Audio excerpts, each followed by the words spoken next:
దానికంటే ముందు ఈరోజు దేవుడు మాకు ఇచ్చిన ప్రథమ కుమార్తె ధన్య ట్రైఫోజా యొక్క బర్త్డే. ఒకసారి గట్టిగా చప్పలు కొట్టి తనకు విషెస్ తెలియచేద్దాం. She is a blessing. Dhanya అనే పేరుకు అర్థము ఆశీర్వాదం అని, ఒక బ్లెస్సెడ్ చైల్డ్గా తను ఉండాలని మరి ఆ పేరు పెట్టడం జరిగింది. నా జీవితంలో మరి బ్లెస్సీ అనే పేరుతో ఎంత బ్లెస్సింగ్ ఉందో నేను పొందుకున్నా. దైవజన్ని అడిగాను, ధన్య పుట్టినప్పుడు అదే పేరు ఉండాలండి, కానీ సేమ్ కాకుండా వర్డ్ మరి మీరు ప్రార్థన చేసి ఆలోచన చేయండి అన్నప్పుడు దైవజనులు ధన్య అని పెడదాము అని మరి దైవజనులు చెప్పడం జరిగింది. కనుక ధన్య దేవుడు ధన్యకరమైన బిడ్డగా ఇంతవరకు తన కృపలో నడిపించాడు. మరి తన విద్యలో అన్ని విషయాల్లో కూడా దేవుడు మరి బిడ్డను ఒక ప్రత్యేకమైన స్థానంలో నిలిపాడు. చక్కని కృపలను తలాంతులు దేవుడు తనకు అనుగ్రహించి తన మహిమార్థమై దేవుడు బిడ్డను మరి వాడుకుంటున్నారు, నడిపిస్తున్నారు. ధన్య కొరకు ప్రత్యేకంగా ప్రార్థన చేయండి. దేవుడు ఆ బిడ్డను ఏ ఉద్దేశంతో మాకు అనుగ్రహించారో ఆ ఉద్దేశాన్ని దేవుడు నెరవేర్చాలని.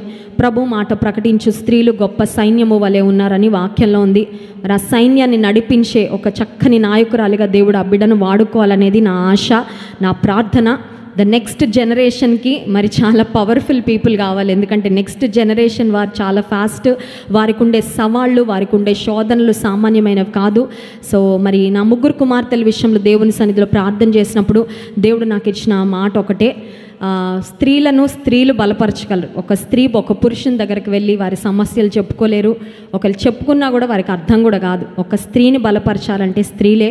మరి దేవుడు నాకు ఇచ్చిన దేవుని సన్నిధిలో కనిపెట్టి ప్రార్థన చేసినప్పుడు దేవుడు నాతో చెప్పిన మాట ఏంటంటే, రానున్న తరములో స్త్రీలను బలపరచడానికి నీ ముగ్గురు కుమార్తెలను వాడి అయిన బాణములుగా వాడుకోబోతున్నానని దేవుడు నాకు ఆ మాట ఇచ్చినప్పుడు అప్పుడు దేవుని స్తుతించాం. ఆలోచనలు వేరయ్యా, నీ ఆలోచనలు వేరు, నీ ప్రణాళిక అదైతే I'm very happy.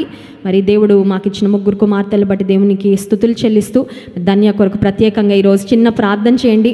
Please pray for her. ఎందుకంటే దేవుని బిడ్డల యొక్క ప్రార్థనలే గొప్ప బలము, గొప్ప దీవెన. దేవుడు తనకిచ్చిన మరి తలాంతును బట్టి దేవునికి స్తుతి చెల్లిస్తున్నాను. నా ఆశ, నా ప్రార్థన ఒకటే, నా బిడ్డలు ఎక్కడ నిలబడి దేవుని స్తుతించినా అనేక మంది హృదయాలు కరగాలి, అనేక మంది హృదయాలు దేవుని వైపు తిరగాలి. అదొక్కటేనండి నా ఆశ, నా ప్రార్థన, ఇంకేం కాదు. మీరు పేరు ప్రఖ్యాతల కొరకు మరేదో మా ఆశ కాదు. ఒకటే ఒక ఆశ, వీరెక్కడ నిలబడి పాడినా అనేక మంది హృదయాలు కరిగిపోవాలా, దేవుని పాదాల మీద పడాలంతే. ఆ పాటలు విన్న తర్వాత ప్రజల హృదయాలు దేవుని వైపుకు ఆకర్షించబడాలి. అదే నా ఆశ, నా ప్రార్థన. మరి అట్టి విధంగా దేవుడు తన కృపతో నింపి ఈ కుమార్తెను మరి అలాగే నిత్యాన్ని ప్రశస్తాన్ని కూడా వాడుకోవాలని ప్రార్థన చేయండి. డి షార్ప్ మేజర్ ఒక చక్కని పాటను పాడి ధన్య దేవునామాన్ని మహింపరుస్తాం.